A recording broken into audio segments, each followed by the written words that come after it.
Hello class 11। Start करेंगे हमारी third poem the voice of the rain. तो चलिए शुरू करते हैं।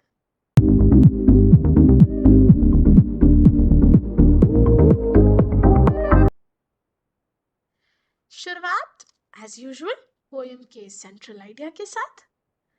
कहना क्या चाह रहे हैं वॉल्ट व्हिटमैन जी हम लोगों से?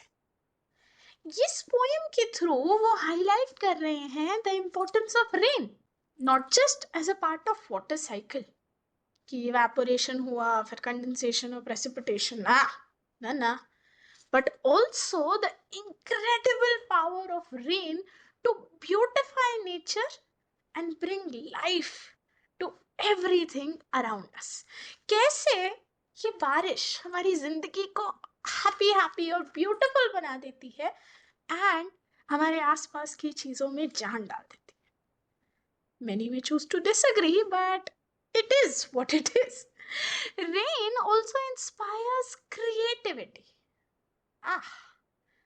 इस पोएम के थ्रू आप ये भी जानेंगे कि कैसे बारिश हमारी लाइफ में क्रिएटिविटी इंस्पायर करती है and breaks the monotony of everyday life. हमारी रोजमर्रा की डल जिंदगी में थोड़ी एक्साइटमेंट सी ले आती, even though it seems to come and go in a never ending cycle. But यही तो बेस्ट पार्ट है ना। अगर बारिश रोज होती रहे तो हम फ्रस्ट्रेट हो जाते हैं, राइट? इसी तरह हमारी लाइफ में कोई चीज रोज रोज रोज रोज अगर होएगी तो उसके नेक्स्ट टाइम होने की एक्साइटमेंट दिन पर दिन कम होती जाएगी। तो रेन इस एक्साइटमेंट को बरकरार रखने के लिए आती जाती रहती है थोड़े गैप में। एंड जिंदगी में भी इसी तरह हमें यही चीज तो सीखनी है बारिश से कि जिंदगी में भी इसी तरह जब भी आप कभी स्टक फील करो कि यार ईट स्लीप रिपीट यही लाइफ रह गई है, यही रूटीन रह गया है, बट अगर ध्यान से देखो ना, you will realize that these seemingly repetitive moments have a much deeper impact shaping who we are and adding meaning to our lives। ऊपर ऊपर से देखोगे तो लगेगा कि यार एक ही चीज रोज रोज कर रहे हो, बट एक्चुअली वो छोटी छोटी चीजें जो रोजमर्रा की जिंदगी में हो रही हैं वो आपकी लाइफ को इम्पैक्ट कर रही हैं किसी ना किसी तरह। बस इसी को ध्यान रखते जाना और लाइफ में आगे बढ़ते जाना है। तो चलिए शुरू करते हैं पोएम की line by line explanation. The beautiful beautiful rain. And who art thou? said I to the soft falling shower। Who art thou? बड़ा शेक्सपियरियन इंग्लिश टाइप लग रहा है ना। आसान भाषा में बोलूं तो पोएट ने रेन से सवाल किया कि हु आर यू। मैंने पूछा उस रेन से which strange to tell gave me an answer as here translated। और उस बारिश ने मुझे जवाब भी दिया। चलिए एक साथ मिलके पढ़ते हैं बारिश के उस जवाब को। क्या कह रही है बारिश? I am the poem of earth। So beautiful। बारिश क्या कह रही है कि मैं अर्थ की पोएट्री। आप मेरे वीडियोस अगर आप देख ही रहे हो आप समझ ही गए हो दैट मैम इज समवन जो छोटी छोटी पोएम्स में भी इतने डीप मीनिंग्स हमें सिखा देती, हमें बता देती। तो मैम तो सिर्फ एक्सप्लेन कर रही है, सोचो उन पोएम लिखने वालों को कि कैसे उन्होंने इतनी कम लाइनों में इतनी गहरी बातें कही। इसी तरह बारिश भी अपने आप को क्या बोलती है? अर्थ की पोएम। यानी वो चाहे कुछ पल के लिए आती है अर्थ पे बट एक डीप एवर लास्टिंग इम्पैक्ट लोगों पे छोड़ जाती है।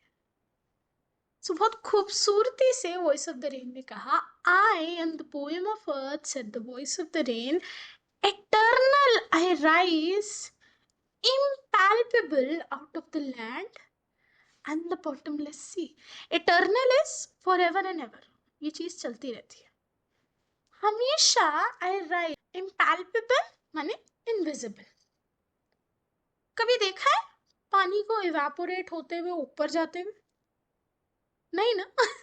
तो वही वो रेन कह रही है, इटर्नल आई राइज, मैं ऊपर उठती हूँ, impalpable, hidden, invisible, out of the land and the bottomless sea, गहरे समुंदर और जमीन पे से इवेपोरेट होके मैं ऊपर जा रही हूँ, अपवर्ड टू हेवन। कहाँ जा रही हूँ मैं? हेवन की ओर। वेंस, अब बहुत अच्छा वर्ड है ये, whence, combination of where and hence. Where is the location, वहां पहुंच कर आखिरकार मेरा क्या होता है? So that's hence. So whence vaguely formed, vaguely is अजीबोगरीब शेप में ले लेती हूँ। क्या है वो चीज जो ऊपर है आसमान में अजीबोगरीब शेप में? Clouds, exactly. तो ये जो इवेपोरेटेड वाटर है ये अपवर्ड जाता है towards the sky and take shape of clouds, and हर क्लाउड एक दूसरे से डिफरेंट है। दैट इज वाई रेन अपने आप को क्या कहती है? आई एम वेगली फॉर्म्ड, अजीबोगरीब शेप्स एंड फॉर्म्स में ले लेती हूँ, ऑल टुगेदर चेंज्ड, अब मेरा फॉर्म पूरी तरह बदल चुका है। I am visible, people can see me now, but yet the same, पर फिर भी मैं हूं तो सेम, हूं तो मैं अभी भी वेपर फॉर्म ही। तो इन बातों से रीन हमें क्या सिखाना चाह रही है कि अपने आप को भी पोइट्री जैसा बनाओ, कि आप कम शब्दों में कम टाइम में गहरा इम्पैक्ट छोड़ दो। फॉरएवर एंड एवर हसल करते रहो, but keep that hidden, keep that with in you, keep your secrets with you, and जब अपनी मंजिल तक पहुंच जाओ लोग आपको देख पाए, शायद आपको देखें कि आप कितने सक्सेसफुल हो गए हो, कितने बड़े हो गए हो, बट आप उनके लिए शायद पूरी तरह बदल जाओ, but internally you should still always be the same kind-hearted and good souls you are, right? चलिए देखते हैं रेन ने और क्या बोला। I descend to love the droughts, atomies, dust layers of the globe। तो descend का मतलब क्या होता है? नीचे आना, opposite of rise। तो पिछले स्टैंजा में हमने देखा था वो ऊपर जा रही है, अब उसका वापस नीचे आने का वक्त हो गया। वो कह रही है I descend to laugh, laugh is to wash away the droughts, droughts is जो जमीन पे सूखा पड़ जाता है। एटमीज, एटमीज डस्ट लेयर्स, मतलब एटम साइज की वो जो डस्ट एंड स्मोक एंड गंदगी जो हमारी हवा में है, जब बारिश आती है इट क्लीन्स इट ऑल, जितनी भी वो गंदगी डस्ट पार्टिकल्स है सब अपने साथ वो नीचे वापस जमीन पे ले आती है, so that atmosphere is clean, and all that in them without me was seeds only। अब यहाँ पे क्या? all that in them माने the land, जमीन के अंदर मेरे बिना जो थे अभी तक वो क्या थे? सीड्स सिर्फ। लेटेंट, लेटेंट मीन्स हिडन, अभी वो बीज छुपे हुए थे जमीन के अंदर, मिट्टी के अंदर, अनबॉर्न,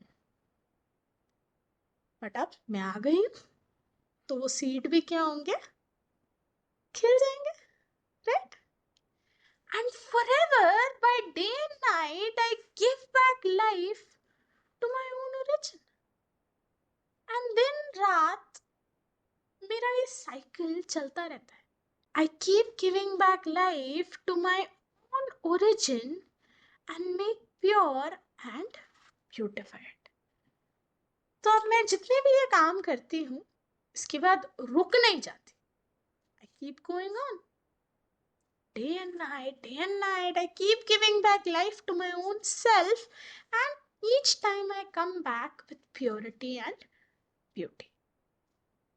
ठीक है? ऐसा नहीं है कि वो ईगो में आ जाती है कि मैं आई, मैंने सब कुछ करा, अर्थ वालों ने मेरे लिए कुछ नहीं किया तो अब नेक्स्ट टाइम मैं नहीं आऊंगी। नहीं, However happy or sad you are when the rain comes, the rain never competes. वो आती है, अपना काम कर कर चली जाती है, and जब उसे सही लगता है वो फिर आ जाती है. And again, what's the life lesson here for you? Whenever you do something, many people will have to say something good about it. जब भी आप कुछ काम करोगे कोई आपकी तारीफ करेगा, and there would be some who would not be really happy with it. But क्या आपको उन सबके ओपिनियन से फर्क पड़ना चाहिए? Nah. You should keep going on no matter what. Keep being the beautiful, amazing person you are. And don't stop because of some complaints and some giggles here and there, okay? So, this is how the rain talks about itself. And this is how we get that message that in life we should keep going on. People will always have to say something. लोगों का काम है कहना, वो तो कहते रहेंगे, पर हम करते रहेंगे अपने मन की. पोएम खत्म नहीं हुई. हाँ, एक आखिरी 2 लाइनें पोएट ने लिखी हैं, बड़ी खूबसूरत, बट उनको ना पोएम से अलग रखा है ब्रैकेट्स के अंदर. क्यों? बिकॉज यहाँ बात बारिश की नहीं हो रही, सिर्फ यहाँ एक पैरेलल कंपैरिजन किया गया है बारिश का with a beautiful song. A song issuing from its birthplace after fulfillment, wandering, wrecked or unwrecked, duly with love. अभी क्या कहना चाह रहे हैं? जिस तरह बारिश आई, अपनी बर्थ प्लेस से ओरिजिनेट हुई, अपना काम उसने पूरा किया, किसी ने उसके आने की खुशी मनाई, किसी ने उसके आने का दुख, बट अगली बार जब वो लौटी वो सिर्फ प्यार के साथ लौटी, क्योंकि उसका काम दुनिया को खुश करना नहीं, उसका काम उन्हें खुश करना जिन्हें उसकी जरूरत है.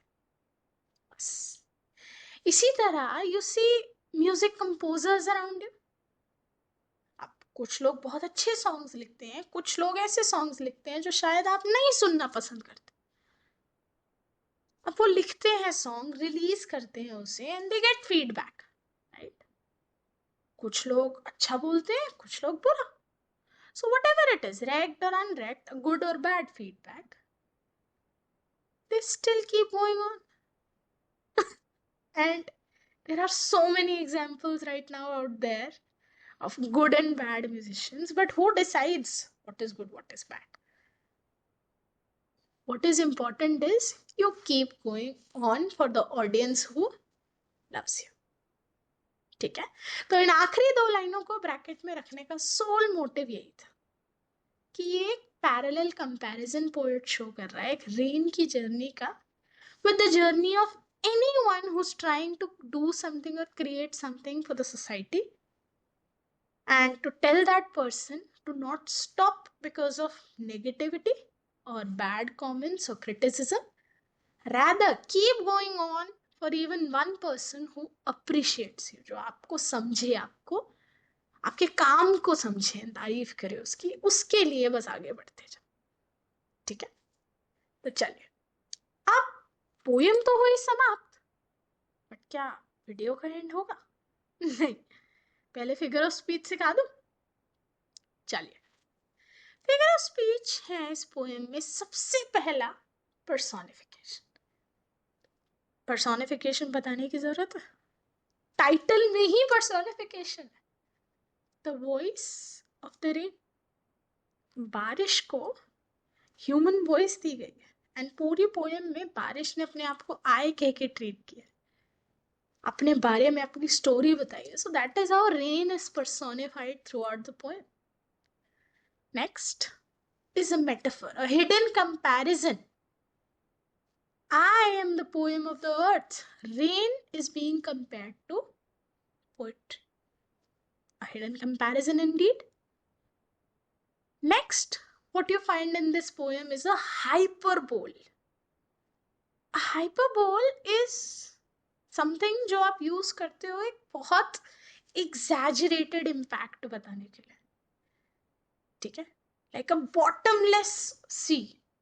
अब हम सबको पता है समुंदर बहुत गहरा है, बट उस चीज को बढ़ा चढ़ा के एग्जैजरेट करके मैं कैसे बोलूंगी, by saying oh this is a bottomless C.